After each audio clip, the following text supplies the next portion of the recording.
أعوذ بالله من الشيطان اللعين الرجيم. بسم الله الرحمن الرحيم. الحمد لله رب العالمين بارئ الخلائق أجمعين. الصلاة والسلام على سيد الأنبياء والمرسلين وعلى آله الطيبين الطاهرين المعصومين. أما بعد، معارف امامیہ کے عنوان سے اس پروگرام میں حاضر خدمت ہیں۔ معارف امامیہ یعنی وہ اصول، وہ ذرائع جن ذریعوں سے امامیہ نقطۂ نظر رکھنے والے افراد کا تعارف اور پہچان ہو۔ جب یہ سلسلہ گفتگو شروع ہوا تو ابتدا میں عرض کیا تھا کہ کسی نظریے کی پہچان کے لیے اس نظریے کے رہبر و رہنما اور اس نظریے کی بنیادی کتابوں کے ذریعے سے اسے پہچانا جاتا ہے۔ آج کل جو دنیا بھر میں ہر کوئی دوسرے کو اپنے آپ سے کمتر سمجھتا ہے، اس میں ایک پہلو جو اپنایا جاتا ہے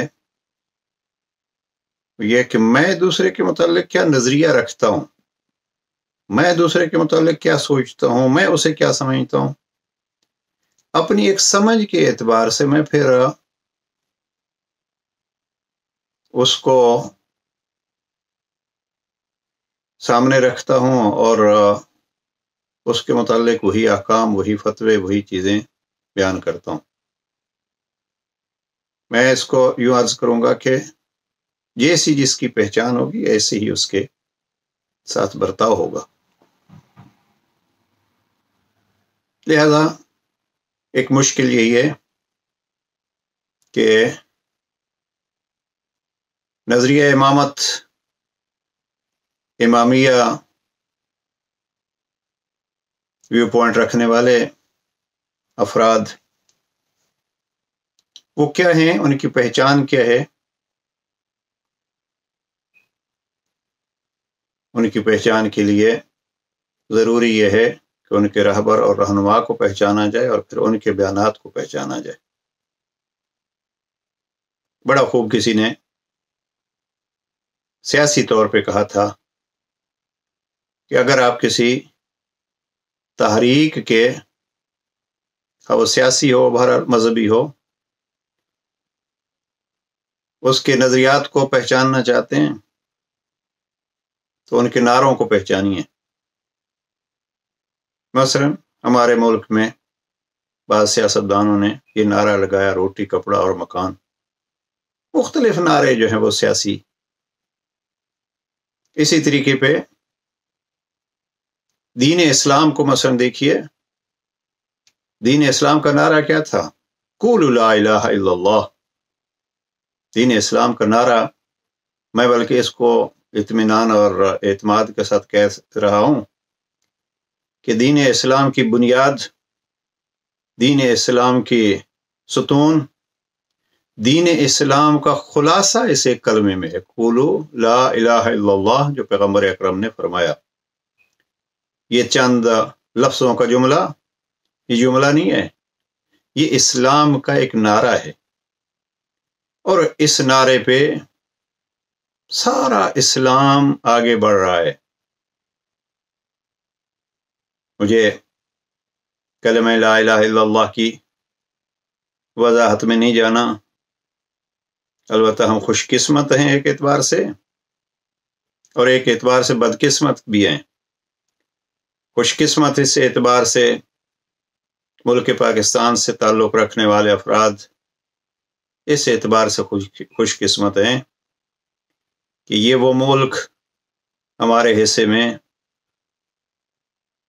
اللہ نے دیا ہے جس کا ایک نعرہ تھا، پاکستان کا مطلب کیا؟ لا الہ الا اللہ۔ لہذا اگر اس نعرے کو دیکھا جائے تو پورے ملک کا نظریہ سمجھ آتا ہے۔ خوش قسمت ہے ہم کہ اس نظریے پہ، اس نعرے پہ ہمارا ملک قائم ہے، لیکن بدقسمت ہیں اس اعتبار سے کہ 1947 تو یہ ملک ہمیں ملا تھا، اور آج 2021 میں سیاسی موضوع ہی نہیں ہوتا، اور نہ یہ میرا موضوع ہے کہ 2021 تک ایک دوسرے کو برا کہہ رہا ہے، دوسرا تیسرے کو برا کہہ رہا ہے، اور حالات آپ کے سامنے ہیں۔ نہ حکمرانوں کی نگاہوں میں وہ نعرہ رہا ہے، اور نہ ہی عوام کے ذہنوں میں وہ لا الہ الا اللہ ہے۔ بہت ساری مثالیں، موضوع ہمارا دور نہ چلا جائے۔ کسی نظریے کو پہچاننا ہوتا ہے تو اس کے نعروں کو دیکھیے، کہ میں اگر اس کو آسان کروں تو یوں بھی کہہ سکتا ہوں کہ اپنے نعروں کو دیکھیے، اس لیے کہ آپ کے نعروں سے آپ کا نظریہ پہچانا جاتا ہے۔ اب کس کا کیا نظریہ ہے اور کس کا کیا نعرہ ہے، اس کو پہچانا جا سکتا ہے۔ معارف امامیہ کے حوالے سے اگر میں عرض کروں کہ معارف امامیہ کا نعرہ تو وہی ہے، امامیہ کا نعرہ تو وہی ہے جس نعرے سے پیغمبر اکرم نے دین اسلام کو شروع کیا تھا۔ قولوا لا الہ الا اللہ تفلحوا، لا الہ الا اللہ کہو، کامیاب ہو جاؤ گے۔ تو میں اپنے لفظوں میں نہیں بلکہ چونکہ بارہا اور یہ مشہور ہیں، علامہ اقبال اور خواجہ اجمیری کے حوالے سے امامیہ کے رہنما اس لا الہ کی بنیاد بنے ہیں۔ رباعیاں اور اشعار آپ جانتے ہیں۔ تو معارف امامیہ کے عنوان سے اگر یہ کہوں کہ امامیہ کی پہچان کرنی ہے، امامیہ کی پہچان وہی نعرہ لا الہ الا اللہ ہے، اور جیسے عرض کر چکا ہوں اس کے 12 امام، امامیہ اثنا عشریہ، یعنی آج جو جس نظریے کو دیکھتا ہے، یہ ایک دوسرا پوائنٹ ضمناً عرض کرتا جاؤں۔ دیکھیے، میں یہاں بیٹھ کے ایک بات کر رہا ہوں، اب اگر میں بات کرتا ہوں تو یہ کوئی میں کل نمائندگی مذہب تشیع یا امامیہ نہیں پیش کر رہا، میں ایک طالب علم ہوں، غلطی بھی ہو سکتی ہے۔ اگر میری کسی بات پہ کسی کو اعتراض ہے، اور ہو سکتا ہے اور ہونا چاہیے، تو وہ حل کہاں ہوگا؟ نظریہ امامیہ کے جو اتھارٹیز اس دور میں بھی ہیں، جن کو مرجعیت کہتے ہیں، مجتہد کہتے ہیں، ان کی طرف رجوع کیا جائے گا۔ کسی نظریے کو فرض کیجیے، آج کل جو ہے وہ، کیونکہ ہمارے ممبروں پہ کیا وہ، میں اگر لفظ شاید مناسب نہ ہو، کیا کچھ ہو رہا ہے، الفاظ کہنے پہ جی چاہ رہا تھا، لیکن وہی ممبر جس کے لیے کہا تو جاتا ہے ممبر رسول، وہی اجتماع جس اجتماع کو کہا جاتا ہے امام حسین کا اجتماع، اب اس میں کیا کچھ ہو رہا ہے؟ البتہ یہ فقط منفی پہلو بعض اوقات لیے جاتے ہیں، الحمدللہ اسی ممبر سے جو مثبت پہلو آ رہے ہیں، اس دور میں بھی آ رہے ہیں، تو وہ بھی بھلانے نہیں چاہیے۔ لیکن یہ ہے کہ اکثریت میں ایسی ہے کہ 2 قسم، ایک تو ممبر پہ کاروباری آ گئے جن کا ہدف یا نام کمانا ہے یا پیسہ کمانا ہے، اور دوسرا یہ ہے کہ انہی 2 اہداف کی خاطر بعض جہل ممبر پہ آ گئے۔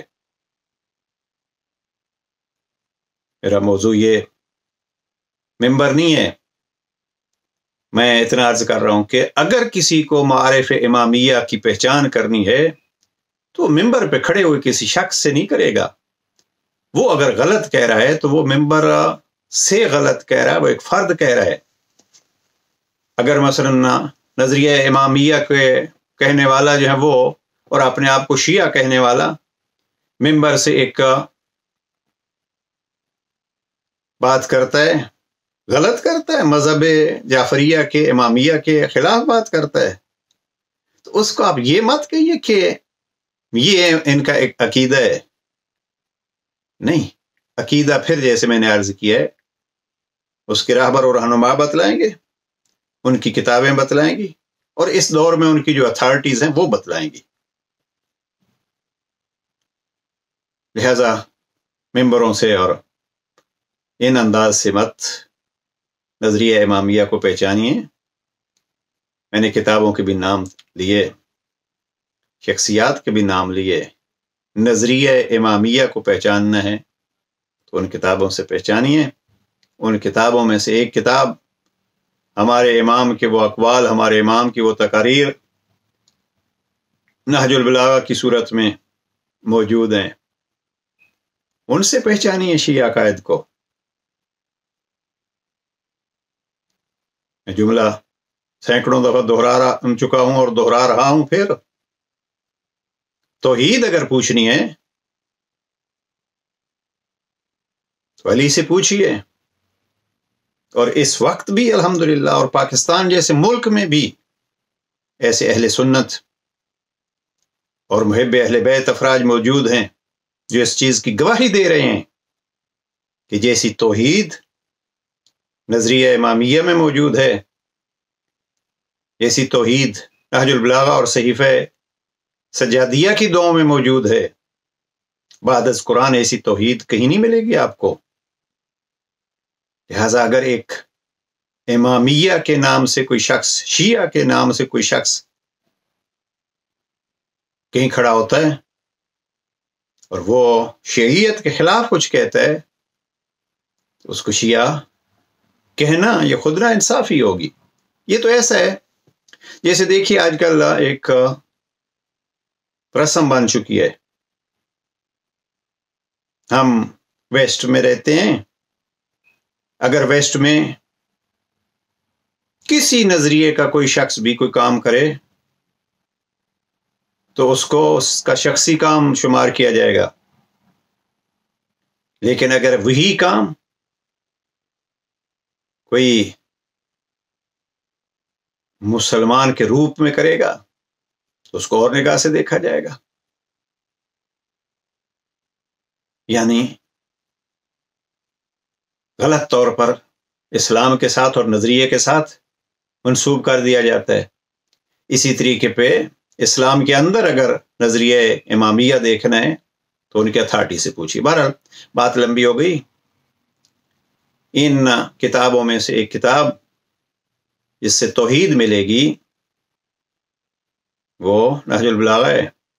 میں یہی گزارش کروں گا سامعین ناظرین سے کہ مذہب تشیع البتہ کوئی بارہا کہہ چکا ہوں اور دہرا رہا ہوں بات کو کہ نہج البلاغہ کوئی ایسے نہیں ہے کہ جناب امیر علیہ السلام بیٹھے اور اس ایک مقدمہ لکھا اور باب بنائے اور کتاب لکھی۔ نہیں، جناب امیر علیہ السلام نے ظاہری خلافت سے پہلے کوئی ایک دو خطبات اور زیادہ خط و خطوط و کلمات قصار ظاہری حکومت کے وقت بیان فرمائے۔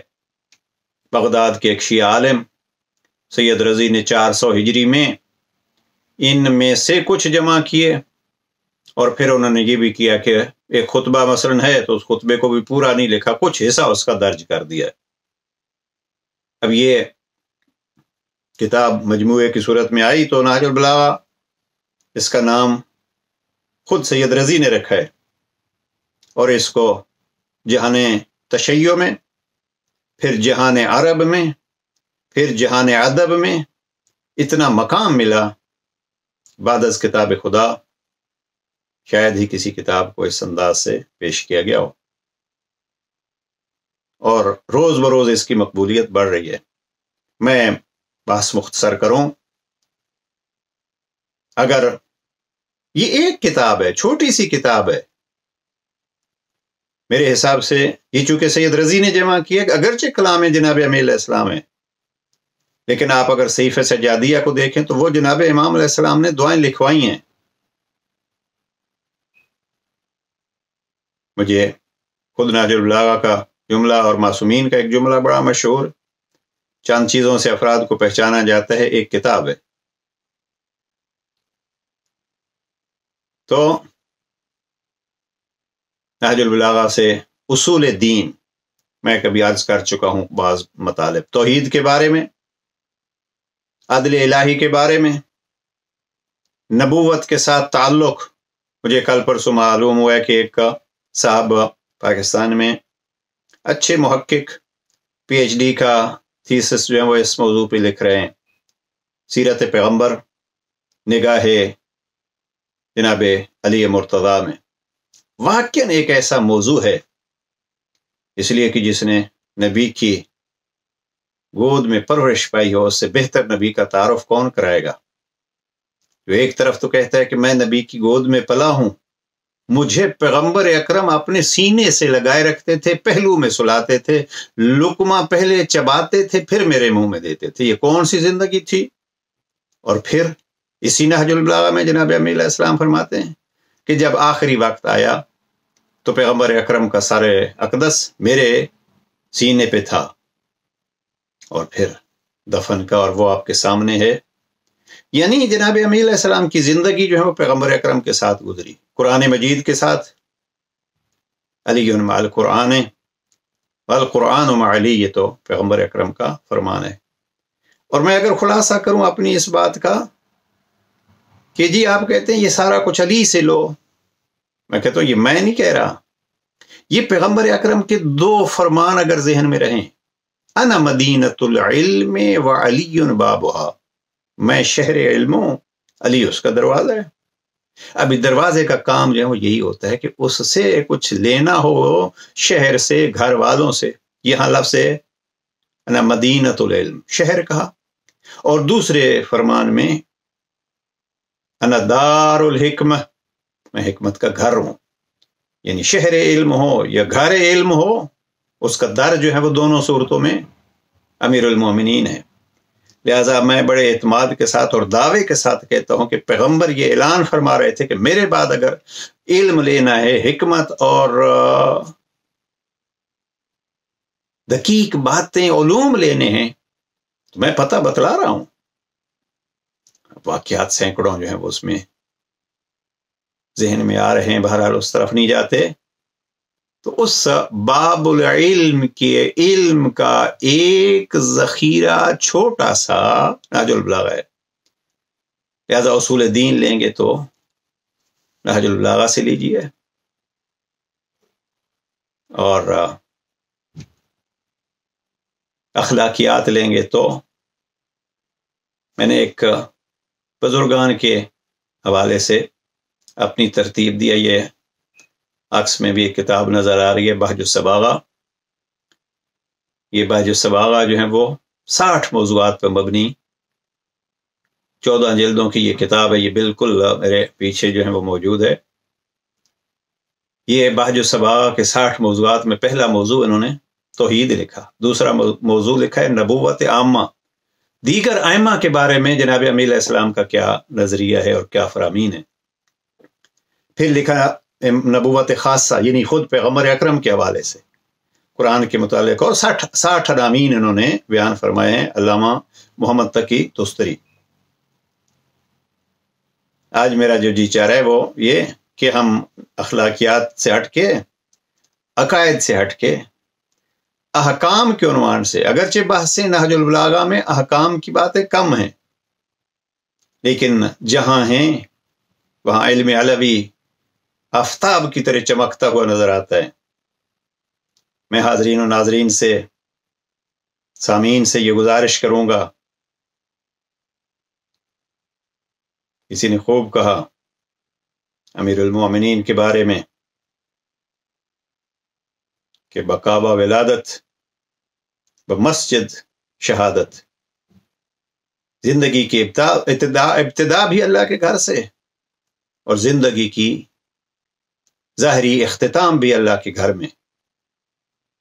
وہاں بھی سجدہ، یہاں بھی سجدہ، اور سجدہ اللہ کی عبادت کا ایک بہترین رکن ہے، بلکہ قرآن مجید نے تو اس عبادت کو ذکر کہا ہے۔ نماز کا بہترین رکن سجدہ، عظیم ترین رکن سجدہ، اور نماز کو اللہ نے فرمایا ہے ذکر ہے، یعنی یہ سجدہ اس ذکر کا ایک حصہ ہے۔ تو یوں کہوں کہ علی آئے تو ذکر خدا میں مشغول، جاتے ہوئے بھی ذکر خدا میں مشغول۔ اب اسی ذکر کے بارے میں اگر پوچھا جائے تو کس سے پوچھیں گے؟ تاج البلاغہ میں مجھے بڑا اچھا لگا، کسی ایک ذاکر صاحب نے کہیں جملہ کہا، اور وہ جملہ ان کا یہ کہا تھا کہ اگر جناب امیر علیہ السلام کے اس کلام کو، پہلے خطبے کو 2 منٹ پڑھا جائے تو اب مجلسوں کے وہ ذائقہ رکھنے والے افراد جو اپنی مرضی کا ذائقہ رکھتے ہیں وہ کہیں گے یہ تو سارا کچھ بور ہے، یہ میرے الفاظ نہیں ہے، وہ یہ اس کو چھوڑ دیں گے، اس لیے کہ علی پتہ نہیں کیسی باتیں کر رہے ہیں۔ لہذا علی جیسی باتیں کرتے ہیں، ہمیں ایسے اپنے اذہان بنانے چاہیے تاکہ ہم علی کی باتوں کو سمجھ سکیں۔ میں اس کو یوں کہوں، زبان کو علی کے ذکر سے معطر کریجئے، لیکن اس زبان کو معطر کر کے اپنے اذہان کو بھی علوی ذہن بنائیے اور ذکر علی سے مزین کیجئے، اس لیے کہ یہ پھر بات جو ہے وہ میری نہیں ہے، پیغمبر اکرم کا فرمان ہے زینوا مجالسکم بذکر علی ابن ابی طالب۔ یہ کیا فلسفہ ہے یہ مجھے نہیں معلوم کیا فلسفہ ہے، ابھی نہ وقت ہے میں اس میں،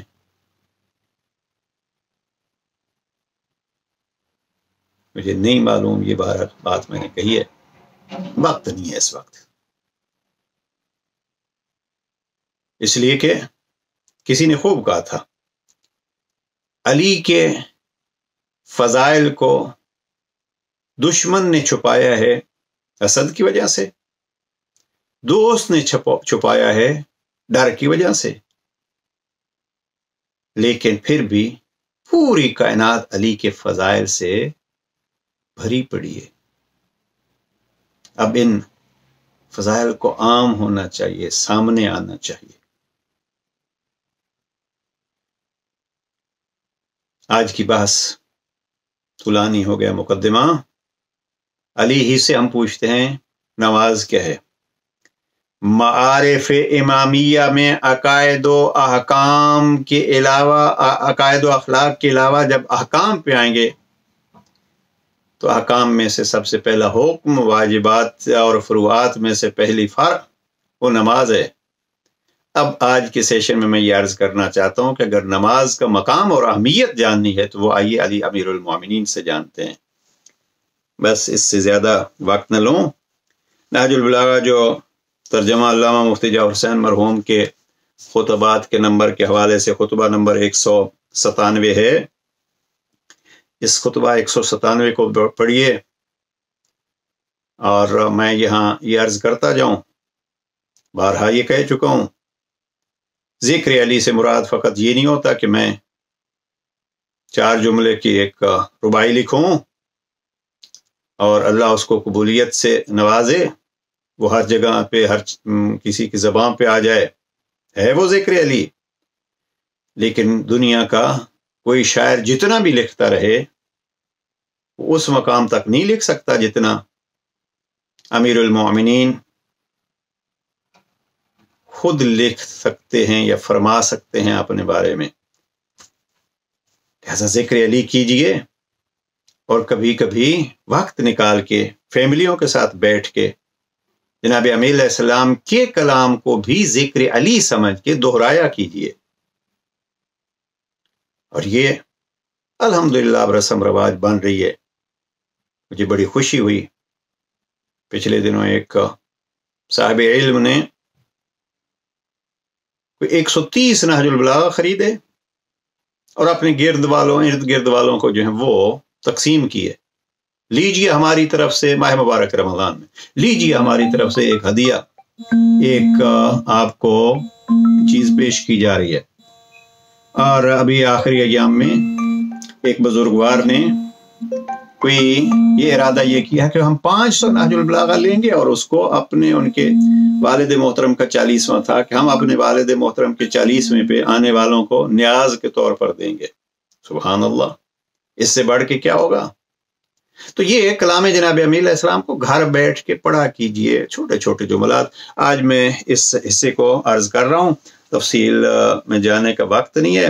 خطبہ نمبر 197، اور یہ خطبے کا عنوان دیا ہے سید رضی نے خود، کان یوسی بہ اصحابہ.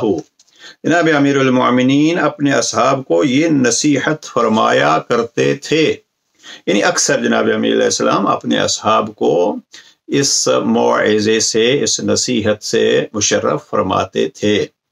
اب میں اس کو اگر اس نگاہ سے دیکھوں کہ جناب امیر علیہ السلام اپنے زمانے میں اپنے اصحاب سے یہ نصیحت بیان فرماتے تھے ان کے لیے، تو اب ذرا ایک لحظے کے لیے ہم یہاں بیٹھ جائیں اس عنوان سے کہ علی کہہ رہے ہیں اور ہم بھی اس زمانے میں شامل ہو گئے، ہم بھی سن رہے ہیں.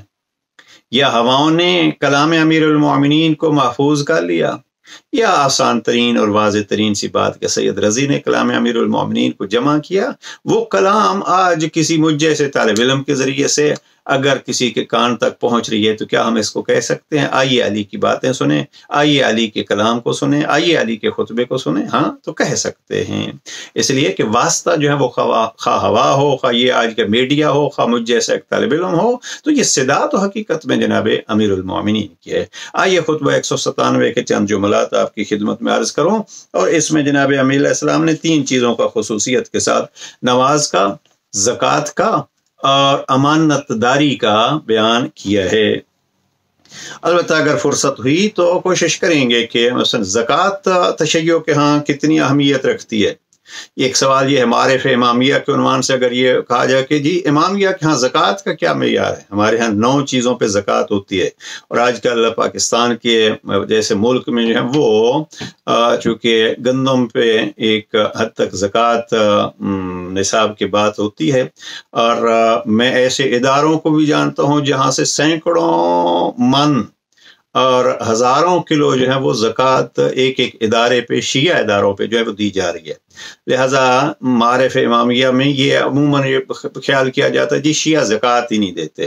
میں سمجھتا ہوں کہ اس وقت جو ہے وہ عملی طور پر اگر کسی کو دیکھنا ہو تو وہ دیکھ سکتے ہیں مثلا دینی مدارس میں کس انداز سے شوق سے لوگ جو ہیں وہ زکوٰۃ دیتے ہیں. لاکھوں کی زکوٰۃ جو ہے وہ وہاں آتی ہے. ہر علاقے کا اپنے اپنے جو دینی ادارے ہیں، مدارس ہیں، ان سے اگر آپ پوچھئے تو ایک بہت بڑا انکم کا ذریعہ جو ہے وہ ان مدارس کو اور ان اداروں کو چلانے کا ذریعہ زکوٰۃ ہے. یہ گندم کی زکوٰۃ، کیونکہ زکوٰۃ فقہ جعفریہ میں 9 چیزوں پہ ہے، اور اس میں جن چیزوں کا نصاب ہوگا اس پہ زکوٰۃ ہوتی ہے. تو اس خطبے میں جناب امیر علیہ السلام نے زکوٰۃ کی بھی اہمیت اور اس کو قرب خدا کا ذریعہ قرار دیا ہے.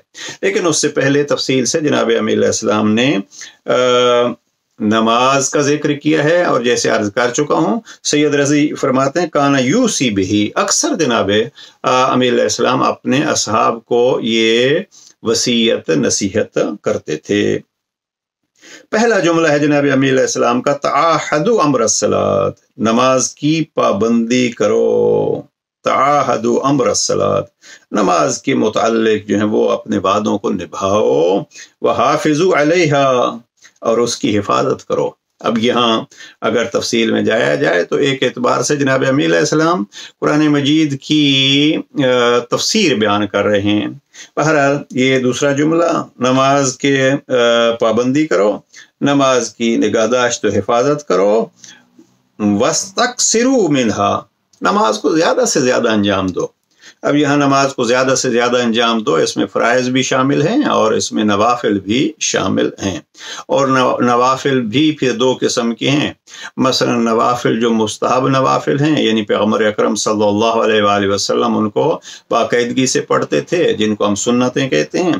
اور پھر کچھ نوافل ایسے بھی ہوتے ہیں کہ جو آپ سنت کہہ کے نہیں پڑھ سکتے، آپ قربت کی نیت سے پڑھیں گے. مثلا جناب امیر علیہ السلام کی زندگی کا طریقہ کار یہ تھا